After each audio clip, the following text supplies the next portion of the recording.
I stood at the HR desk watching Valerie shuffle through files with increasing discomfort. My complaint from 3 weeks ago should have been right there in her filing system. The one documenting Marcus Thornton's inappropriate comments during the quarterly review. The one I'd submitted through the official portal with confirmation number Sir. 2847. I'm sorry, Isabella, Valerie said, not meeting my eyes. I don't see any record of a complaint filed under your name. My stomach dropped. That's impossible. I have the confirmation email. Our system shows nothing. Perhaps it was never properly submitted. I pulled out my phone, opened my email, and showed her the automated response. Complaint received. Under review. Expected response within 10 business days. Valerie's face went pale.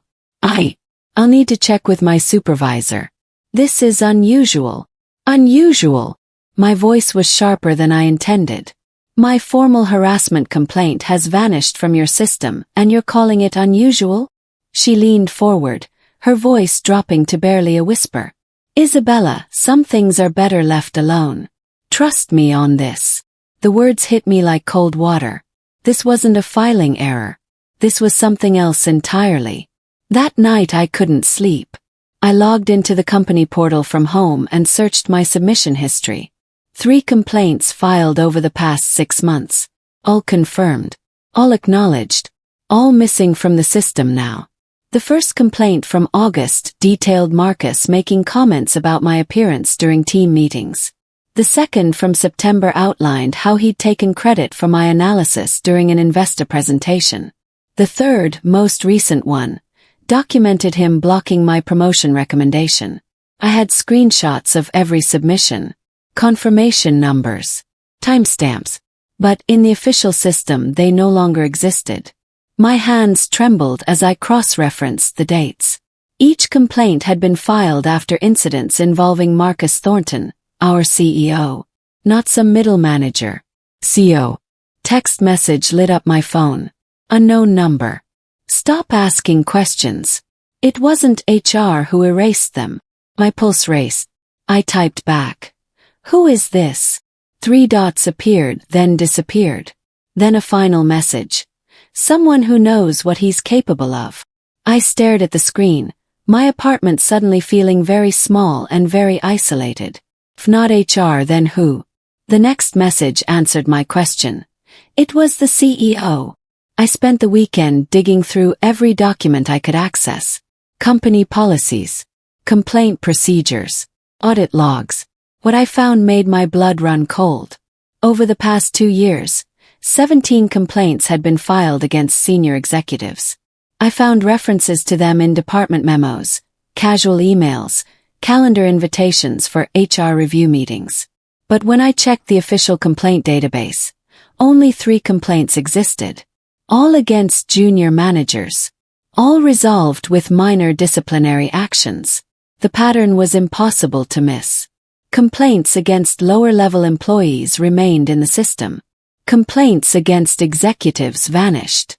I created a spreadsheet tracking every reference I could find. Marcus's name appeared in 5 separate email chains discussing sensitive HR matters requiring executive review. The emails were vague, carefully worded, but the pattern was clear. I cross-referenced complaint numbers from calendar invitations. 2847, 2654, 2401. Oh mine. All confirmed. All erased. But it wasn't just me. 2 other employees had filed multiple complaints that subsequently disappeared. Both had left the company within months of their last filing. This wasn't sloppy record-keeping. This was systematic destruction of evidence. And someone at the very top was orchestrating it. The question was, how high did this go? Monday morning, Marcus's assistant called. The CEO would like to see you.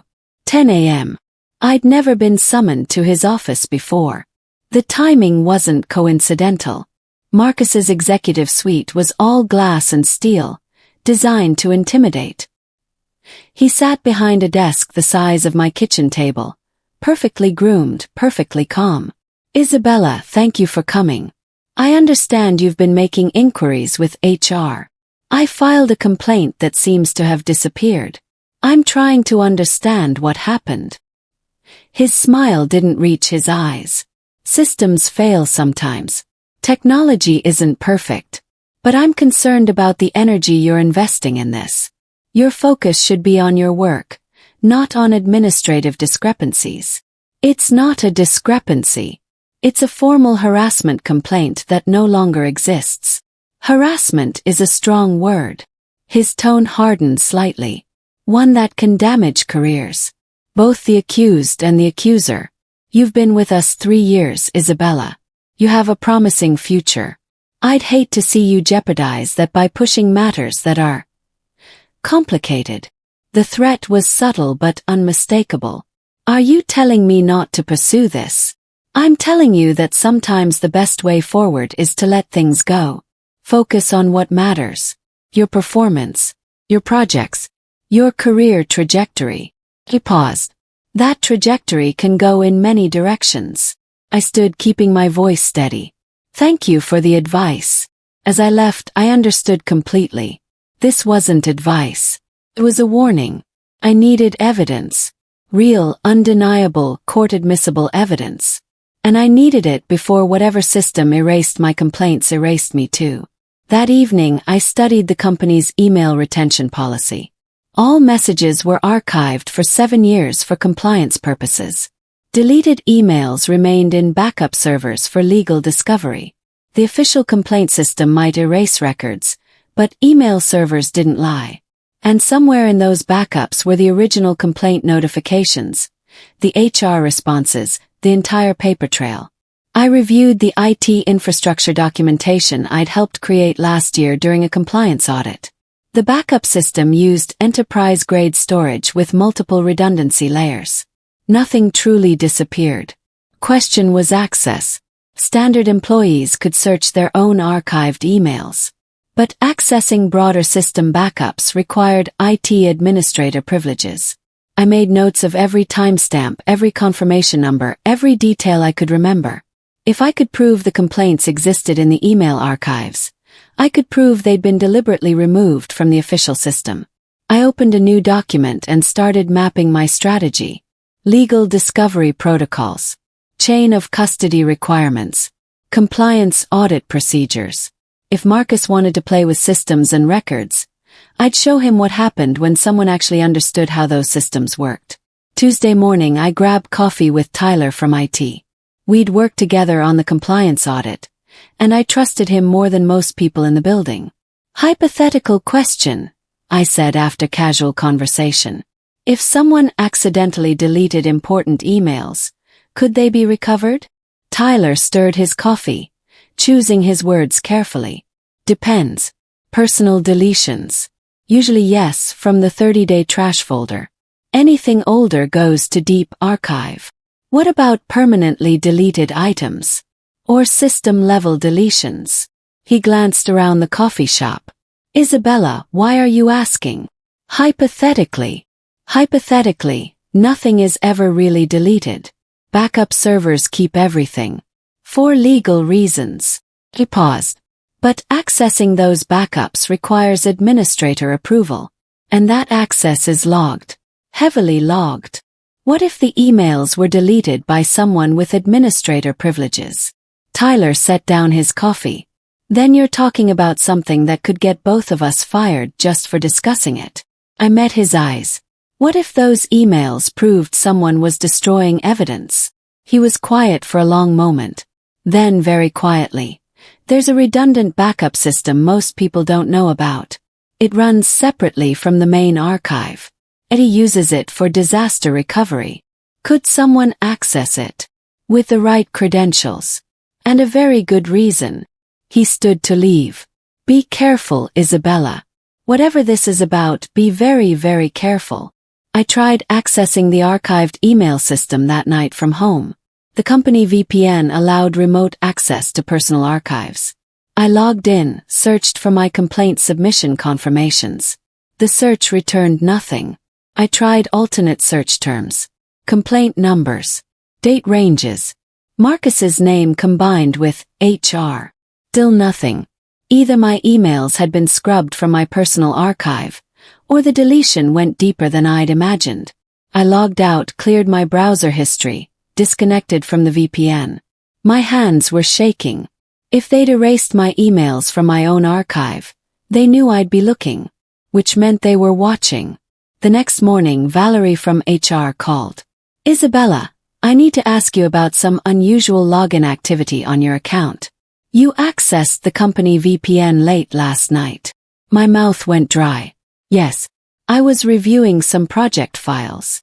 At 11:47 p.m. on a Tuesday. I work late sometimes. And your search patterns included terms related to complaints and HR procedures. Can you explain why? Kept my voice calm. I'm on the compliance committee. I was reviewing policies. There was a long pause. Of course. Just wanted to verify. You understand we monitor for security purposes. After she hung up, I sat motionless. They were tracking my every move, every search, every access. This was bigger than I'd thought.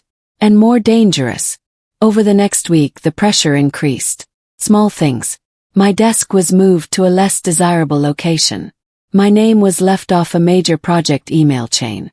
A performance review I'd been expecting was suddenly postponed. Then the rumors started. Whispers that I was difficult to work with. That I had attitude problems. That my recent work had been subpar. None of it was official. All of it was devastating. I was at lunch when my phone buzzed with an unknown number. A text message with no identifying information. Server room B, 3rd floor. Backup terminal Alpha, 7. Tonight after 9 p.m. You have a 10-minute window. I stared at the message. Could be a setup. Could be a trap. Could be the evidence I needed. I had to make a choice. That evening at 8:45 p.m., I waited in my car in the parking garage. The building was nearly empty. Just a few late working executives and the night security guard. At 8:58 p.m. I walked into the building, smiled at security, and headed to the 3rd floor. My heart was pounding so hard I could barely breathe. The server room door was propped open with a small wedge. Inside, the terminal was already logged in, a command prompt waiting. I had 10 minutes to find what I needed and get out. The terminal showed a directory structure I'd never seen before. Nested folders organized by date, department, and classification level. I navigated to HR archives, found complaint logs, filtered by my name. There they were. All 3 complaints. Complete files including initial submission, HR acknowledgement, review notes, and recommendations for disciplinary action against Marcus. But there was more.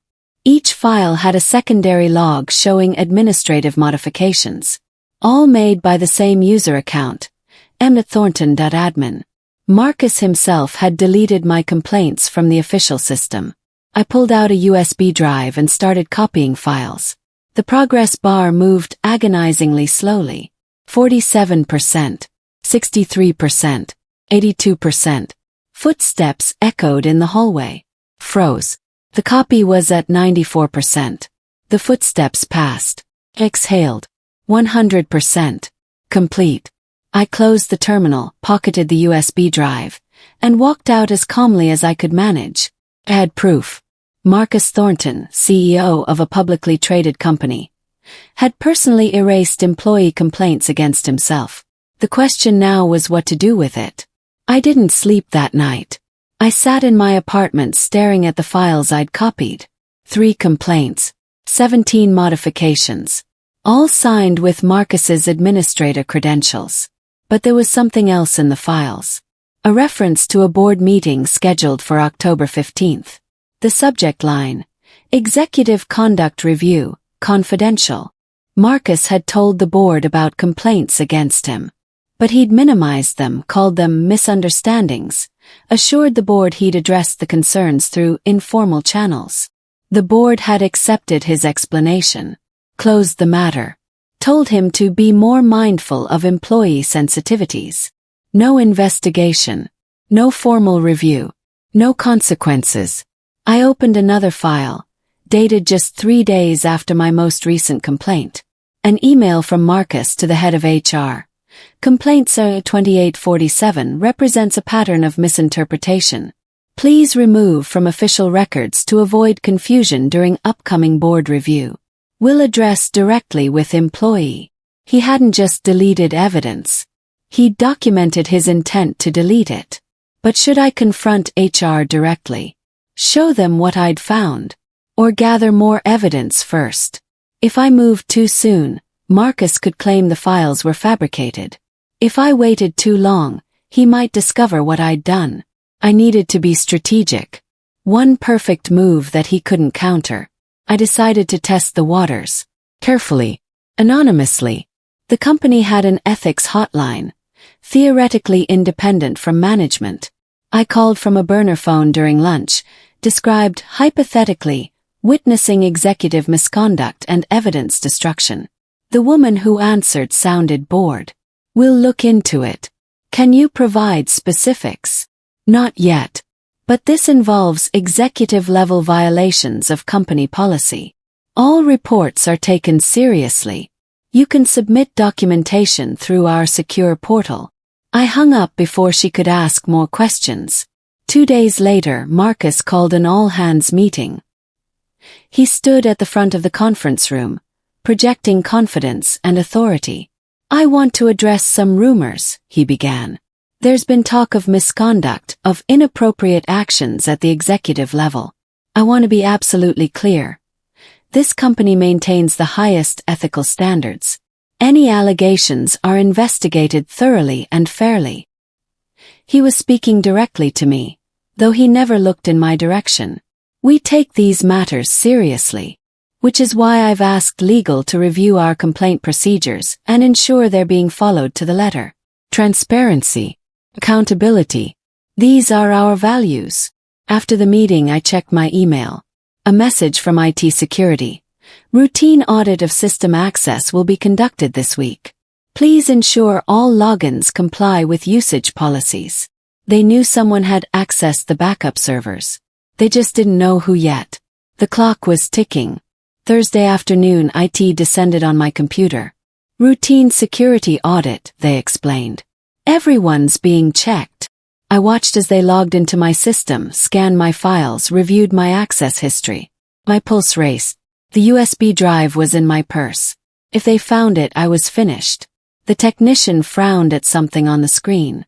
You accessed VPN from home last week? Yes. Reviewing project documents. And you logged in to the compliance portal? I'm on the compliance committee. He scrolled through logs. Click. Scrolled more. Clicked again. I held my breath. Looks fine, he finally said. All standard activity. After they left, I sat motionless for 5 full minutes. I'd been seconds away from exposure. The USB drive had nearly been discovered. I couldn't keep it at work. Couldn't keep it at home either if they decided to go that far. I needed the evidence somewhere safe, somewhere they couldn't touch. That evening I drove to my lawyer's office. I'd consulted Pamela 6 months ago about an unrelated contract matter. She was discreet, ethical, and tough. I need you to hold something for me, I said, handing her the USB drive. Don't open it yet. But if anything happens to me, if I lose my job or have an unexplained accident, I need you to send it to the SEC and the company's board of directors. Pamela's eyes narrowed. Isabella, what's going on? Insurance. That's all. I wasn't the only one suffering. 2 colleagues approached me quietly over the next week. First was Thomas, an analyst who'd been with the company 5 years. I filed a complaint about Marcus last year, he said during a parking garage conversation. Sexual harassment. It disappeared from the system 3 weeks later. HR said there was no record. Then Cynthia, a senior manager. He took credit for my department's revenue growth. When I objected formally, my complaint vanished. I was told to drop it or face reassignment. Both had left the company within months. Both were still angry. Both willing to provide statements. I saved my confirmation emails, Thomas said. And screenshots of the complaint portal showing my submission. I recorded a meeting where HR told me the complaint didn't exist, Cynthia added. I knew something was wrong. We met at a coffee shop 20 minutes from the office. I showed them what I'd found on the backup server. The pattern of deletions. The administrator credentials. The documentation. We need to be careful, I warned. Marcus knows someone's digging. He's watching for any mistakes. Thomas leaned forward. What's our next move? Before I could answer, my phone buzzed. A text from an unknown number. Your colleague Cynthia just got reassigned to a new position. Effective immediately. Coincidence. I showed them the message. Cynthia went pale. I haven't been reassigned. I just talked to my manager this morning. An hour later she got the call. Transfer to a satellite office. No discussion. No choice. They were dismantling my support network in real time. I went deeper into the backup archives. If Marcus had erased my 3 complaints, what else had he buried? The answer was worse than I'd imagined. 23 complaints over 3 years. All against executives. All deleted within weeks of submission. But one file stood out. A memo dated 6 months ago, marked, Executive Only. Destroy after reading. The subject line. Liability Management Protocol. Opened it. My hands shook as I read. Marcus had created a formal system for erasing complaints. HR was instructed to flag any complaint against executives, notify Marcus directly, and await deletion authorization. Once Marcus approved, the complaint was removed from official records and the employee was quietly pressured to leave. The memo outlined specific tactics: performance reviews, project reassignments, subtle reputation damage, increased scrutiny of work product. Everything that was happening to me was documented as official policy. But there was a reference at the bottom. See supporting documentation on Secure Server S7 for implementation guidelines and legal risk assessment. Server S7. I'd never heard of it.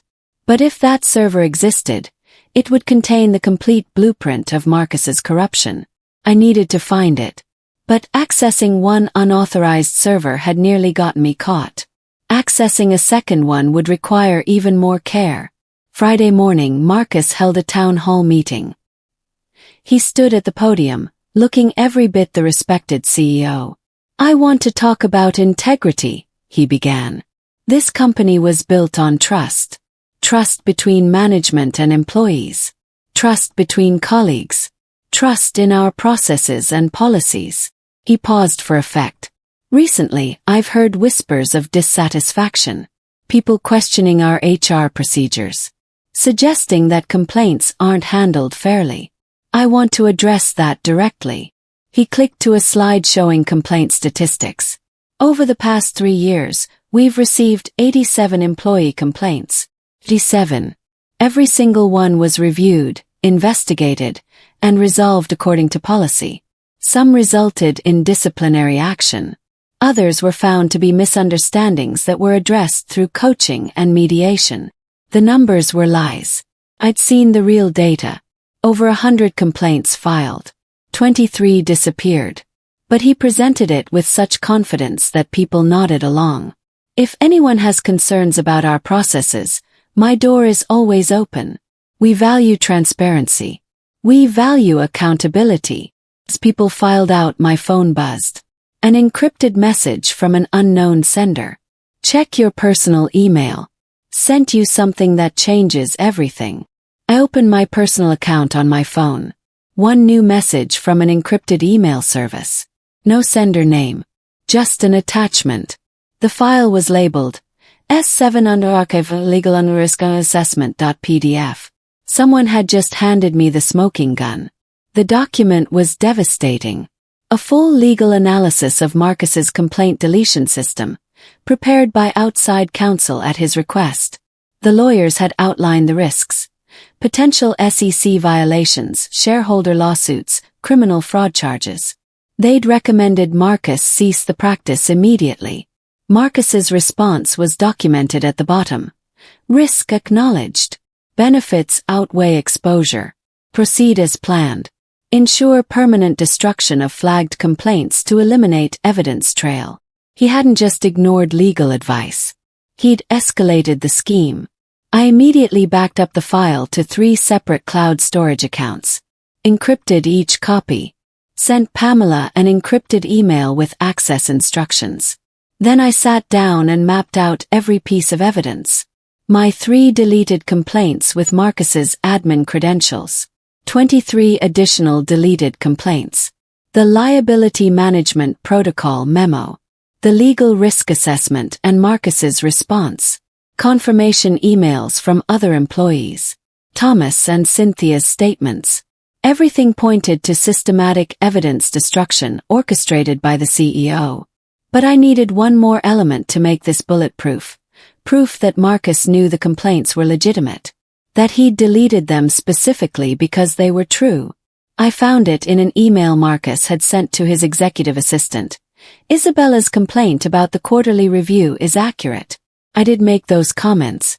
Ensure proper documentation removal before Q4 board meeting. He'd admitted it. In writing. Then destroyed the evidence. I had everything I needed. Marcus called me to his office again. This time I was ready. Isabella, I wanted to check in. You've seemed distracted lately. Is everything all right? Fine, thank you. I've heard you've been asking colleagues about complaint procedures. Talking to people who left the company. That concerns me. I kept my expression neutral. I'm trying to understand company policies. There are proper channels for that. Going around having private conversations creates unnecessary drama. It makes people uncomfortable. I'm not creating drama. I'm seeking clarity. His tone hardened. Let me be very clear. This pattern of behavior, the questions, the investigation, the persistence, it reflects poorly on you professionally. It suggests you're not focused on what matters. Your work, your performance, your future here. I pulled out my phone and opened the voice recorder app, setting it on his desk. I'm recording this conversation. For my protection. His eyes widened. That's inappropriate. California is a 2-party consent state. And I'm informing you now that I'm recording. If you'd like me to stop, I can leave. This meeting is over. That's fine. I have everything I need. As I walked out, I saw genuine fear flicker across his face for the first time. He knew I had something. He just didn't know what. I met with Pamela that evening. She'd reviewed all the evidence I'd collected. This is serious, she said. Federal securities violations. Destruction of evidence. Obstruction of internal investigations. If you go public with this, there will be consequences. For him, yes. But possibly for you too. What do you mean? Whistleblowers often face retaliation, even when they're protected by law. You need to be prepared for the fight ahead. I'm prepared. I'm going to connect you with a colleague who specializes in employment law and corporate whistleblower cases. Before you make any moves, we need to ensure you're protected legally. Over the next 2 days, I met with attorneys, reviewed strategies, and prepared documentation. They advised me to file a formal complaint with the SEC and the company's board simultaneously, providing all evidence at once. Don't give him time to react, one lawyer said. Hit him with everything at once. Make it impossible to explain away. But the lawyer also warned, Marcus will do everything possible to destroy you. He'll attack your credibility, your performance, your character. You need to be ready for that. I've been ready since the moment I realized what he was doing. The lawyer smiled slightly. Then let's make sure he goes down hard. Marcus scheduled what he called a reconciliation meeting. His assistant emailed me. The CEO would like to clear the air and move forward productively. Lunch, Thursday, private dining room. I showed the invitation to my lawyer. It's a trap, she said immediately. He's going to try to get you to say something incriminating. Or offer you a settlement to go away quietly. Should I refuse? No. Oh. But be careful. Record everything if it's legal. Take detailed notes. Don't accept anything he offers. And whatever you do, don't reveal how much you know. Thursday arrived. I wore a blazer with a recording device sewn into the lapel. Legal in California as long as I disclosed it. Marcus was already in the private dining room, looking relaxed and friendly. Isabella, thank you for coming. I think we've had some miscommunications, and I'd like to resolve them. I'm recording this conversation, I said immediately. For my protection. His smile faltered. That's really not necessary. I prefer documentation. If that's a problem, I can leave. He waved a hand. No. If that makes you comfortable. What he didn't know was that I'd also positioned my phone to capture video through a gap in my purse. I want you to know I respect your concerns, he began. Sometimes in business, things get miscommunicated. Feelings get hurt. But I value you as an employee. Then why did you delete my complaints? The question hung in the air. His composure cracked for just a moment. Marcus recovered quickly. I think there's been a misunderstanding about our internal processes. Sometimes administrative matters are handled at different levels. You personally deleted 3 formal complaints I filed. Using your administrator credentials. I have the logs. His face went pale. I don't know what you think you've found, but I also have the memo where you created a formal system for erasing complaints against executives. And the legal risk assessment where you were warned this constituted fraud. And your response authorizing permanent destruction of evidence. He stood abruptly. This conversation is over. You're right. It is. I gathered my belongings. You'll be hearing from the SEC. And the board. And probably several attorneys representing the 23 employees whose complaints you erased. You have no idea what you're doing. The board supports me. The company supports me. You're one disgruntled employee making wild accusations. I'm one employee with documentary evidence of systematic fraud. There's a difference. I walked out, leaving him standing alone in the private dining room. The trap had been sprung, but not the one he'd planned. I didn't wait for Marcus to make the first move. That evening, I sent a comprehensive package to the SEC's whistleblower division, the company's board of directors, and our external auditors. The package included all 23 deleted complaints with deletion logs, the liability management protocol memo, the legal risk assessment and Marcus's response, recordings of my conversations with Marcus, statements from Thomas and Cynthia, timeline of systematic evidence destruction. I also sent a summary to 3 trusted journalists who covered corporate governance. By Monday morning, the board had called an emergency meeting. Marcus was summoned to explain. I learned later from a sympathetic board member that Marcus had tried to spin the story, called it routine archive maintenance, said the complaints were duplicates or spam, claimed I was a disgruntled employee with performance issues. Then the board pulled up the actual files. Read his own words. Saw the deletion logs with his credentials. His explanations fell apart within minutes. The board needs to investigate this thoroughly, the chairman said. In the meantime, Marcus, you're suspended pending review. Marcus tried one final defense. This is one employee's word against mine. This is your own documented admission of destroying evidence, the chairman corrected. That's not an employee's word. That's your own email. Marcus's panic was finally showing. The facade of control was crumbling. The next 48 hours were chaos. News leaked to the press. Stock price dropped 12%. The SEC opened a formal investigation. I was called to testify to the board's special investigation committee. I brought my attorneys, presented every piece of evidence, walked them through the systematic destruction. Why didn't you come to us sooner? One board member asked. I needed to ensure I had complete, undeniable evidence. Marcus is skilled at manipulation. I couldn't give him any room to explain it away. The committee reviewed the emails, the memos, the deletion logs, every piece built on the last. But HR tried to intercept my testimony.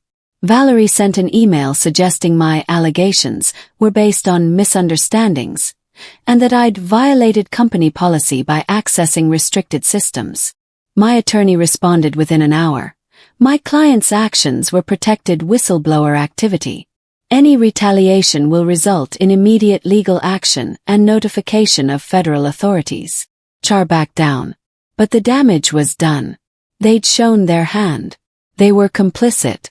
The investigation accelerated. External forensic auditors were brought in. Every email Marcus had ever sent was reviewed.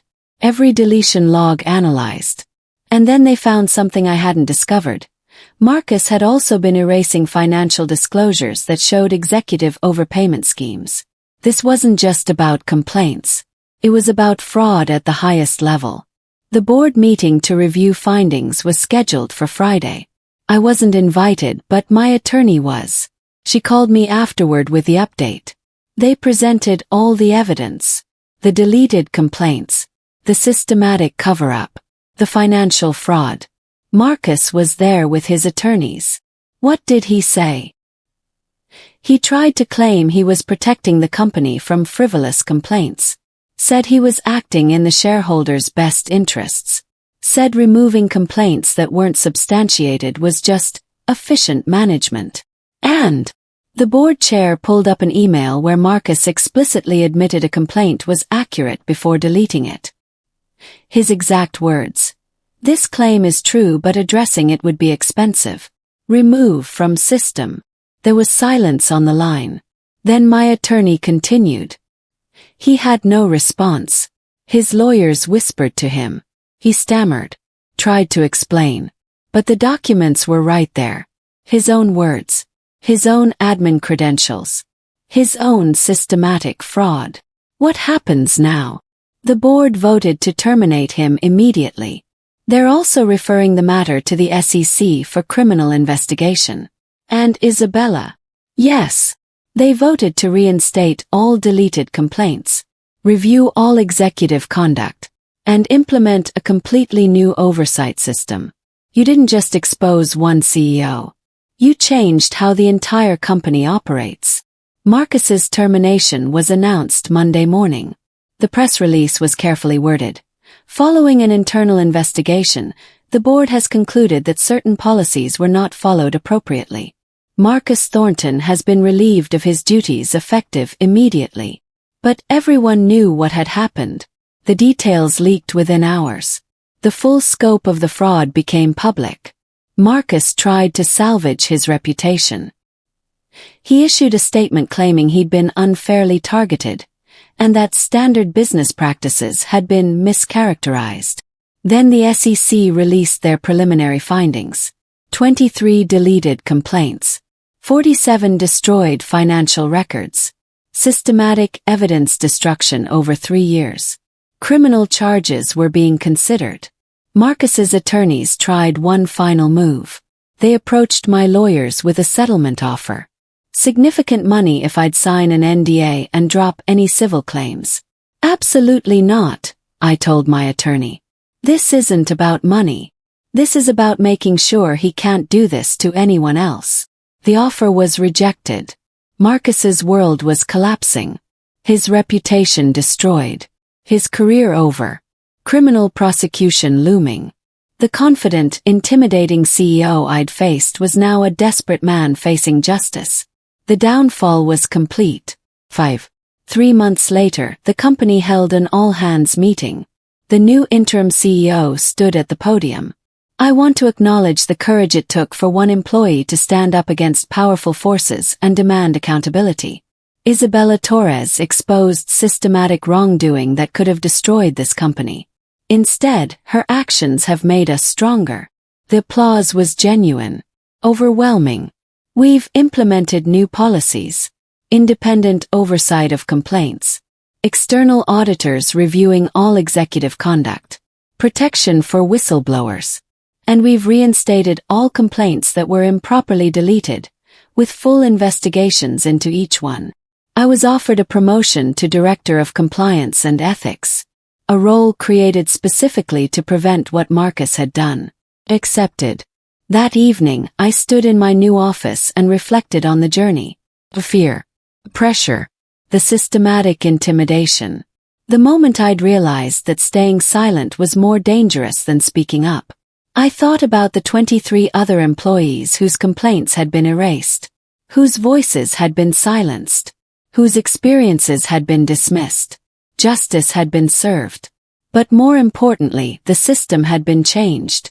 Marcus was facing criminal charges. His career was over. His legacy was fraud. And I was standing in my new office, knowing that I'd fought back against corruption and won. The archived emails had brought him down. But it was courage, careful planning, and refusing to be intimidated that had made it possible. I pulled out my phone and texted Thomas and Cynthia. "It's over. We won." The response came immediately. "Thank you for not giving up." I hadn't given up. And because of that, no one else would have to suffer what we had. That was the real victory. Not revenge. Not punishment. Change. Real, lasting, meaningful change. And it had started with 3 deleted complaints and 1 person who refused to let injustice go unanswered.